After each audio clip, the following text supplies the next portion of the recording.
jogando fora de casa, parecia que estava no Maracanã, foi um Flamengo superior em todas as fases do jogo, praticamente em todos os tempos dessa decisão. Se a gente contar nos 3 jogos, o Inter não conseguiu fazer um tempo jogando mais que o Flamengo. Pela entrada do Saúl no time. E assim, eu também acho que não sai mais. Fala pessoal, sejam muito bem-vindos ao Flamengo Informa e agora vamos ver a repercussão da imprensa nesta quinta-feira, né? O Mengão venceu ontem com muita tranquilidade o Internacional e muitos ficaram ali chocados com um domínio colossal que foi o Flamengo jogando fora de casa. 1-0 na ida, 2 na volta, né? 3-0 no agregado, muitos elogios, sem mais enrolação. Vamos direto pro vídeo, o link da ESPN estará aqui na descrição. Lá na trave, um domínio com, assim, de volume ofensivo. Foi um domínio de controle de posse de bola, controle do adversário. De você tornar não deixar o adversário jogar, nem respirar, né? Exato, e parecer que o adversário é um time fraco, e o Inter não é um time fraco, definitivamente não é. E assim, hoje eu olho o jogo de ontem, eu não consigo ficar, olha, o Inter tá tudo errado, a gente vai questionar o trabalho pela temporada, pelo time, mas especificamente no jogo de ontem, para mim é um time que é melhor, que se impôs de forma completa. E mesmo tendo atletas renomados que se desdobram, porque o futebol hoje é muito sobre isso. Você olhar o City, por exemplo, é um time fantástico, mas porque os caras sem a bola têm um comprometimento absurdo. E o Flamengo, para mim, foi exatamente nesse caminho. Breler, o que te chamou a atenção ou te chama a atenção nessa classificação, nesse confronto, especialmente no jogo de ontem? Bom, primeiro do lado do Inter, Abel, o Internacional contribuiu muito para o anticlímax do jogo. Primeiro, com a estratégia, fico tranquilo em falar, porque no domingo eu falei a mesma coisa antes de acontecer esse jogo, equivocada de poupar o time inteiro, porque facilitou a vida do Flamengo duplamente. Tirou aquela euforia da torcida, uma parte, porque o torcedor colorado sai do Maracanã cheio de confiança, pelo que foi o final do jogo, a maneira como o Inter reagiu, uma vantagem mínima do outro lado. O torcedor do Inter achou que era possível, muito mobilizado, e aí o Inter toma uma pancada em casa no Beira-Rio pelo Campeonato Brasileiro, o time totalmente modificado, e o Flamengo com isso, com os 2 gols que fez no início, ajudado pelo Inter, conseguiu se poupar, mesmo colocando os titulares. Então, nesse jogo que se esperava uma rotação, uma intensidade muito maior do Inter por ter preservado os titulares, a gente não viu, porque o Flamengo também estava descansado, descansou, jogando com o resultado nas suas mãos. Então, a estratégia Eu achei que o Inter correu, teve intensidade, não teve capacidade. Teve, por quê? 20, 25 minutos no primeiro tempo. E do outro lado... E depois parou. E do outro lado, Abel, o Flamengo também inteiro fisicamente. Sim. Todo mundo que jogou estava ali na boa, o Felipe Luiz não precisou segurar ou poupar ninguém. Mas ele rodou um pouco o time, né? Mas porque o Flamengo se poupou durante o jogo contra o Inter pelo Brasileiro. Então foi uma estratégia, e aí eu não coloco só na conta do Roger, porque quando o técnico toma a decisão de poupar o time inteiro, há a chancela da direção. Então a direção do Inter também, ao aprovar essa estratégia, ajudou até mesmo a colocar o Roger numa situação ruim, porque o torcedor colorado agora vai cobrar em cima da figura do treinador, mas a diretoria compartilhou dessa decisão que não fazia nenhum sentido. Uma coisa é você poupar 3, 4 jogadores, porque estão ali no limite de estourar, você não pode segurar. Agora, num jogo de campeonato brasileiro, em que você precisa trazer o torcedor para o seu lado, contando com o jogo de meio de semana, já começa mal por aí. E, de fato, mesmo o torcedor fazendo uma festa antes do jogo, o Inter, quando começou, e o Flamengo rodando a bola para lá e para cá e aos poucos tomando o controle da partida, o Beira-Rio já foi murchando e sabendo que a cobrança já era grande. Então o Flamengo contou com essa colaboração do Inter, mas, por outro lado, um time muito competente, um time muito frio, né, para jogar com todas as nuances, né, tanto no jogo de ida, quando é pressionado no segundo tempo, consegue resistir, não tomar gol, tanto agora, quando jogando fora de casa, parecia que estava no Maracanã, foi um Flamengo superior em todas as fases do jogo, praticamente em todos os tempos dessa decisão. Se a gente contar nos 3 jogos, o Inter não conseguiu fazer um tempo jogando mais que o Flamengo. O segundo tempo do Maracanã foi equilibrado. Equilibrado, mas não dá para dizer... Mas o Inter não foi melhor. E não dá para dizer também... Máximo. E não dá para dizer que o Inter conseguiu... Eu entendo a empolgação do torcedor colorado que estava lá e sabendo, estamos numa fase ruim, jogando contra o Flamengo no Maracanã, o estrago poderia ser pior. Mas falando de jogo, de bola, o Inter não se mostrou à altura do Flamengo em nenhum desses 3 jogos, incluindo o jogo de Campeonato Brasileiro. Então, a passagem, a classificação do Flamengo não só tem méritos, mas deixa o time muito confiante, né? Porque quando sai esse confronto de Libertadores, a gente imaginava, ó, vai ser uma guerra, o Flamengo deu azar com o sorteio, 2 times brasileiros, muito parelho, e o que a gente viu... O Flamengo deu azar e o Inter deu azar. Né? Não, sim, mas pensando do lado, com a ótica do torcedor rubro-negro, todo mundo, poxa, tinha adversário melhor para pegar, e o fato que a gente viu é que foi um confronto desequilibrado. O Flamengo passeou, né? Se classificou. Não teve goleada, até mas dosando energia. Foi muito superior. Em relação à primeira parte da sua análise, eu penso diferente. Óbvio que eu respeito sua análise, seu pensamento, a sua visão, mas para mim o jogo do Campeonato Brasileiro não teve nada a ver. Não tirou entusiasmo nenhum da torcida do Inter. Essa é minha visão, meu pensamento. O que tirou entusiasmo foi que o Inter não conseguiu jogar, mas para mim não foi por causa do jogo do Brasileirão, não. E se o Inter tivesse colocado o time titular, ia acontecer a mesma coisa ontem, para mim. Respeito a sua visão. Eu também acho, Abel, mas no caso do Inter, você tem mais chance de competir com o Flamengo com sua força máxima ou perto disso. De repente que poderia cansar os caras. E não tá mais cansados para jogar ontem. O que o Inter ia perder do mesmo jeito. O que o Inter fez foi entrar com um time totalmente modificado, os caras que nunca jogaram juntos, defesa desentrosada, toma 2-0 logo de cara, e o Flamengo baixa o ritmo e joga como quer, se poupando, jogando, ganhando 3 pontos no Brasileiro. E a torcida do Inter, Abel, que estava eufórica, ficou... Poxa, a gente vai tomar mais uma taca no meio de semana, porque a gente não conseguiu competir com o Flamengo pelo Brasileiro, e ali era um jogo... O Brasileiro era outro time, bem abaixo do Inter. Mas ali... Não dá pra pensar desse jeito, perdemos hoje, vamos perder quarta-feira. Mas foi ruim pro brasileiro. Pro brasileiro foi, aí eu concordo. Não, e aí fica... Aí é verdade. E fica numa situação... E o Flamengo lutando pelo título do Brasileiro, na liderança. E o Inter agora, eliminado da Libertadores. Só tem o eliminado da Copa do Brasil. Só tem o Brasileirão e vai brigar por uma reação para chegar e disputar a vaga em Libertadores. Acaba sendo frustrante para o torcedor. Isso é verdade. Isso é verdade. Destaques individuais, Eugênio? Destaques individuais. Arrascaeta. Eu ia começar por ele. O Arrascaeta que não tinha jogado, né, a partida no Maracanã, porque estava suspenso. Mostrou mais uma vez seu potencial ali para decidir. Queria destacar o Bruno Henrique. O Bruno Henrique não fez gol, mas, de novo, foi um jogador muito participativo. O primeiro gol, ele mete uma bola assim de direita. 3 dedos, né? De 3 dedos lá na esquerda pro Lino, Inverte. que aí sai a jogada do gol, né? Sim. Bela jogada. E ele faz uma jogada em cima do Juninho, né? Dá um corte para trás, o Juninho chega jantando, toma um cartão amarelo. Sim. Ele, às vezes ali, em alguns momentos, ele acelerou um pouquinho, entrou em impedimento, né? Teve até um gol que foi anulado e tal. Porque tinha essa questão, ele está colocado ali também por isso. Não só porque ele marca muito a saída de bola do adversário, mas pela explosão que ele tem para justamente atacar esse espaço em bolas compridas, porque a defesa do Inter muitas vezes saía demais. E aí ele teve chance, mas aí faltou aquela sintonia para sair no tempo certo. Esse foi um dos lances, né? No segundo tempo teve outro. Sai um pouquinho antes e aí perde a chance de fazer valer essa jogada que estava trabalhada, estava pensada pelo Flamengo. Mas destacar também o Saúl, jogando como titular. Eu acho que o Saúl é um jogador que não vai sair mais do time, assim como não saiu o Jorginho.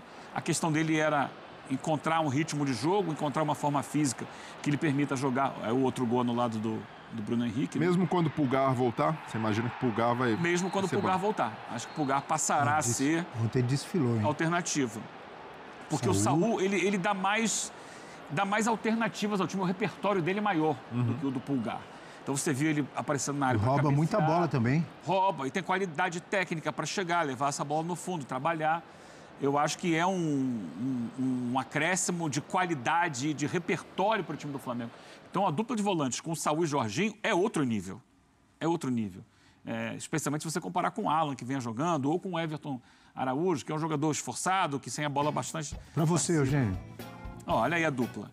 Comandantes no meio. Saúl e Jorginho na vitória contra o Internacional. A gente está vendo ali, ó. Saúl teve 3 finalizações, né? É importante para o jogador que atuou como volante. os duelos, foi o primeiro do time, né? Interceptações também, o primeiro do time, desarmes, o segundo. E o Jorginho já é aquilo que a gente já sabe, né? Aproveitamento de passes é muito bom, duelos vencidos.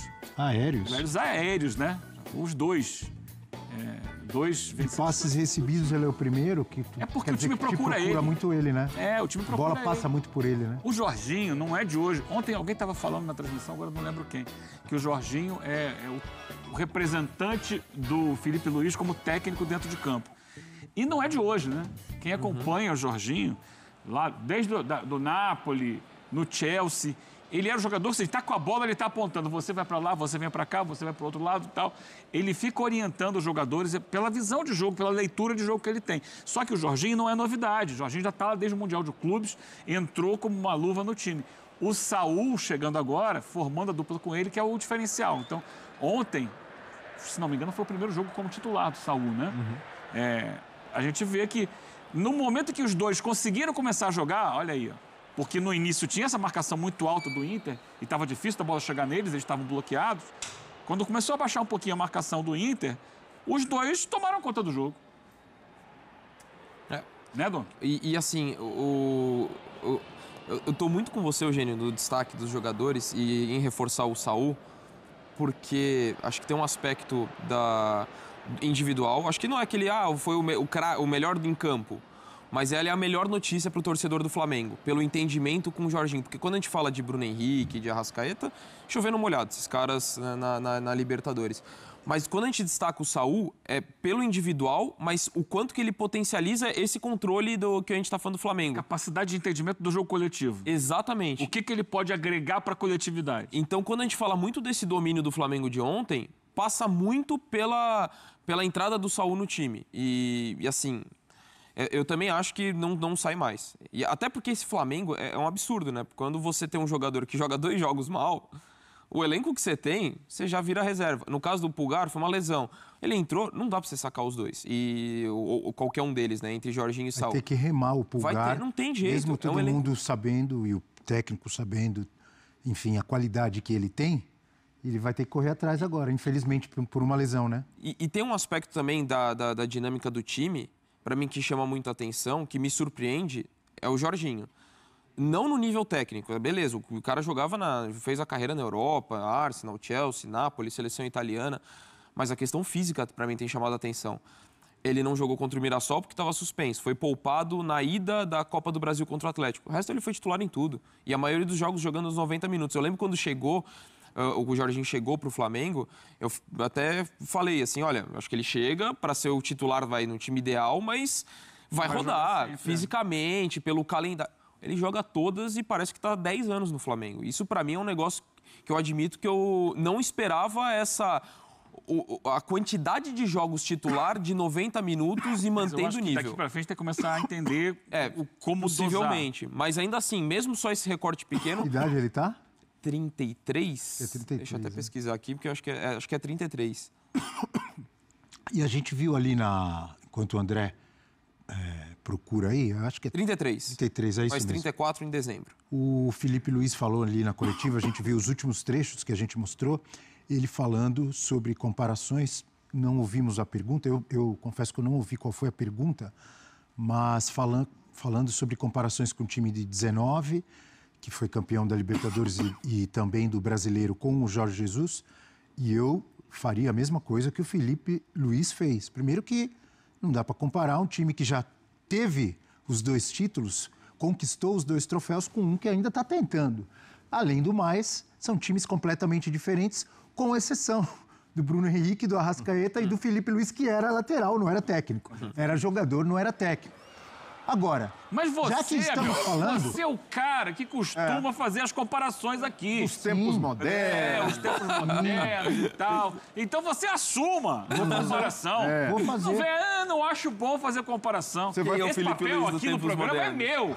Sou eu que evito as comparações. Você sempre projeta isso. Fulaninho dos tempos modernos. Esse time do Felipe Luiz não é o time do Jorge Jesus dos tempos modernos. Não é atribuído ao Prates. Calma, já falei e vou repetir.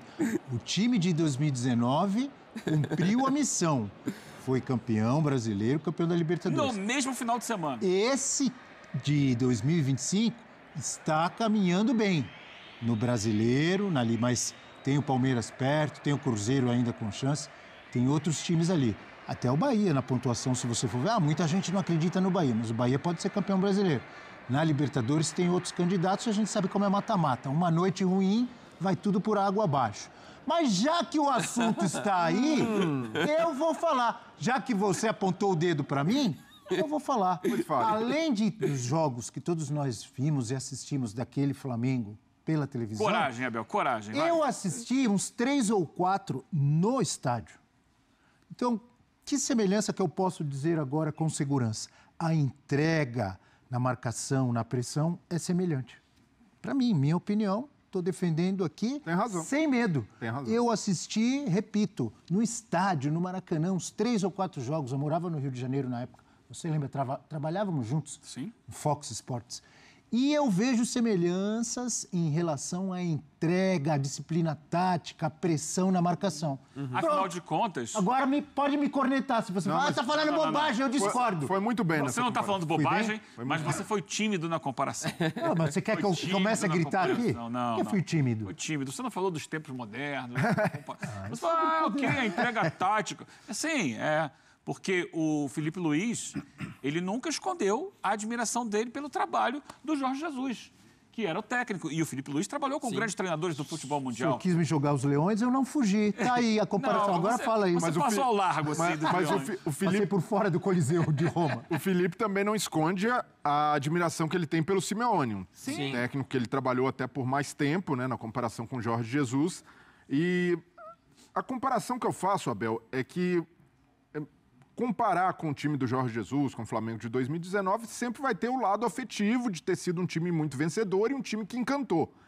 Agora, se a gente comparar trabalhos de treinadores, na minha visão, o Abel Ferreira fez um trabalho melhor do que o Jorge Jesus no Brasil, porque foi mais longevo, ganhou mais, e ficar mais tempo exige muito mais do treinador, de repertório, de desgaste, de lidar com o Difícil tempo. comparar também, porque são diferenças muito Então, grandes de tempo. Mas aí... Alguém pode dizer, ele ganhou mais, mas ele perdeu mais. Não, mas na minha Claro, ele perdeu mais também porque ele disputou mais. Na minha visão, é mais difícil fazer um trabalho longevo como o do Abel, desenvolver, executar isso e manter o time no nível de excelência que ele mantém. Com tanta mudança nos elencos, né? Exato, e do Jorge Jesus também, até o próprio torcedor rubro-negro esperava que ele ficasse mais, ele acabou saindo, não voltou por N circunstâncias, mas eu vejo que tem esse lado. Mas hoje, na comparação, eu vejo que o Felipe Luiz faz um trabalho melhor do que o Abel na atual temporada. Porque se a gente olhar... Concordo. E aí nem na comparação de elenco. Não entro nisso daí porque o elenco do Flamengo é muito bom. O Palmeiras investiu bastante para contratar, mas eu ainda acho o elenco do Flamengo melhor. Agora, olhando o repertório, consistência defensiva do time e regularidade, eu vejo que o Felipe Luiz faz um trabalho mais consistente nessa temporada. Para mim, é o melhor trabalho de treinador do país, mesmo tendo o melhor elenco. Porque muita gente tira isso como... Guanais joga vôlei? Técnico do Mirassol? Um ótimo trabalho, Abel. Mas pensando na dimensão do Flamengo, na exigência... O Felipe Luiz tem entregado tudo que se esperava de um técnico que está começando a carreira. Um técnico que, a essa altura, no ano passado, estava dando seus primeiros passos. Então, por tudo isso, né, eu vejo que o Felipe Luiz já conseguiu um feito gigantesco. Tá aí um pouco do que foi comentado. Na manhã desta quinta-feira a gente vai continuar repercutindo tudo, né, para vocês sobre a classificação do Flamengo, 2-0 ali. A imprensa completamente impressionada com o fato do Flamengo ter ganhado e ter vencido da maneira muito tranquila até, porque foi bem superior ao time do Internacional. Certamente uma das melhores atuações desse time comandado pelo Felipe, se não for a melhor, né, em termos de domínio. Que domínio foi esse Flamengo e Inter? Eu quero muito saber a opinião de vocês. Gostaram, não gostaram? Pontos positivos, negativos? Opine aqui nos comentários e daqui a pouco voltaremos com mais informações. Obrigado a todos, valeu!